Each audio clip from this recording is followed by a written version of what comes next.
여러분, 오늘도 평온한 하루 보내고 계십니까?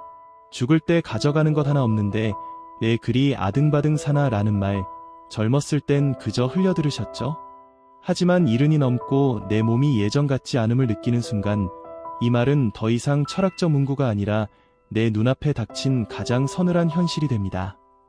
내가 평생 일군 이 집, 이 통장이 내가 떠난 뒤 자식들에게는 사랑의 기억이 될까요? 아니면 전쟁의 전유물이 될까요?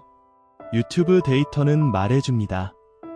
70세 이후 가장 큰 스트레스는 건강보다 자식 간의 재산 다툼이라고 말이죠.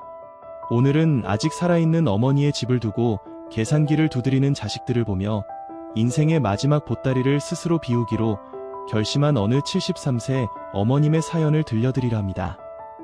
장자와 소크라테스가 전하는 품격 있는 마무리의 기술, 지금 시작합니다. 올해 73이 된 한 여사님은 서울 변두리에 작은 아파트 한 채를 지키며 혼자 살고 계십니다. 5년 전 남편이 떠나고 남겨준 유일한 유산이자 평생의 안식처였죠.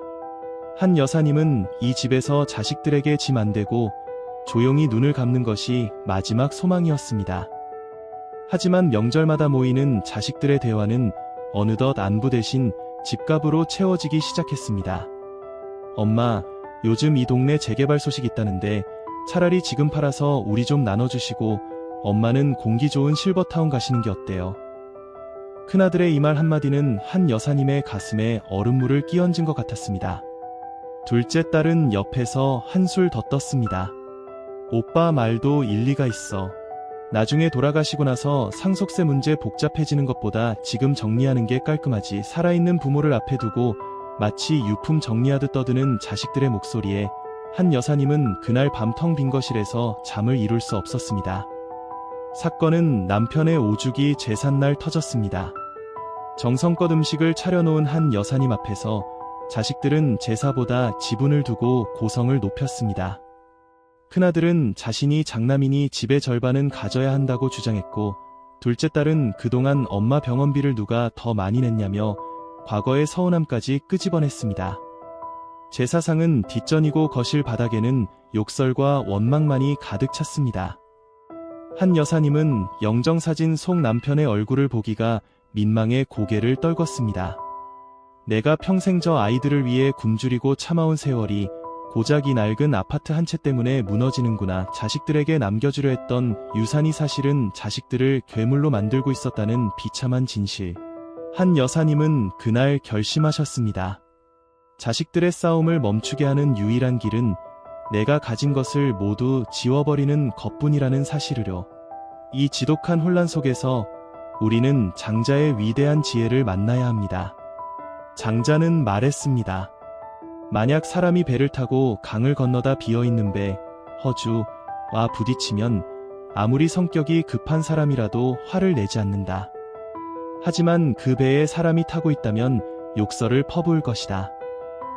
장자가 말한 비어있는 배는 바로 자기 자신을 비운 사람을 뜻합니다. 한 여사님의 집은 사람이 가득 탄 배와 같았습니다. 자식들의 욕심과 기대, 어머니의 집착이 엉겨붙어 있으니 자꾸만 충돌이 일어나는 것이죠. 장자는 조언합니다. 당신 자신을 비우고 세상이라는 강을 떠다녀라. 그러면 아무도 당신을 해치려 하지 않을 것이다. 70세가 넘으면 내 손에 꽉 쥔 것들을 내려놓아야 합니다. 내가 비워질 때 비로소 자식들의 날카로운 이빨도 갈 곳을 잃게 됩니다. 장자의 지혜처럼 진정한 유산은 돈이 아니라 부모가 보여주는 비움의 뒷모습에 있습니다. 한 여사님은 다음 날로 집을 매각하셨습니다. 그리고 그 돈의 상당 부분을 사회에 기부하고 남은 돈은 당신의 장례비와 최소한의 요양비로 떼어 놓으셨습니다. 그리고 자식들을 불러 모아 통장 사본을 내밀며 말씀하셨죠. 너희에게 줄 집은 이제 없다. 나는 이제 작은 원룸으로 이사할 거다. 대신 내가 떠난 뒤 너희가 서로 원망하며 살지 않게 하는 것, 그것이 내가 너희에게 주는 마지막 선물이다. 자식들은 처음엔 배신감의 소리를 질렀지만 단호한 어머님의 태도 앞에 결국 침묵했습니다. 한 여사님은 30년 넘게 쌓아둔 가구와 옷가지들도 모두 정리하셨습니다. 꼭 필요한 물건 몇 가지만 챙겨 떠나는 이삿날, 한 여사님은 평생 느껴보지 못한 해방감을 느끼셨습니다. 짐을 비우자 마음이 채워졌고, 재산을 비우자 비로소 자식들의 얼굴에서 욕심이 아닌 엄마가 보이기 시작했습니다. 한 여사님은 이제야 비로소 나 자신으로 살다가 존엄하게 눈을 감을 준비가 되었다고 웃으셨습니다. 서양 철학의 뿌리인 소크라테스는 사형 선고를 앞두고도 평온을 잃지 않았습니다. 그는 제자들에게 말했죠.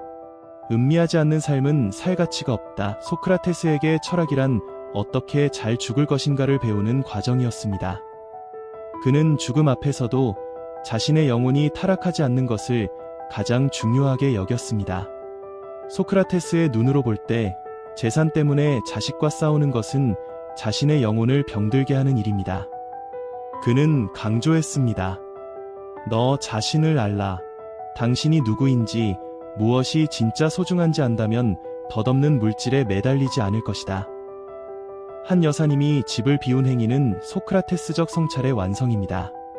타인의 기대나 자식의 욕구에 휘둘리지 않고 오직 자신의 영혼이 평온할 수 있는 길을 선택한 것이죠.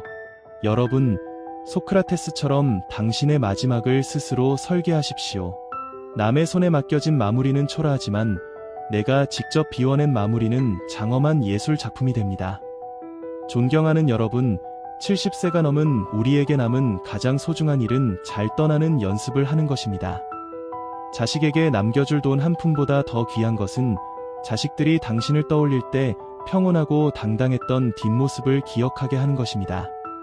오늘 밤 당신의 방을 가만히 둘러보세요. 내가 떠난 뒤 자식들이 이것 때문에 싸우지는 않을지, 이 물건이 내 발목을 잡고 있지는 않은지 생각해 보십시오.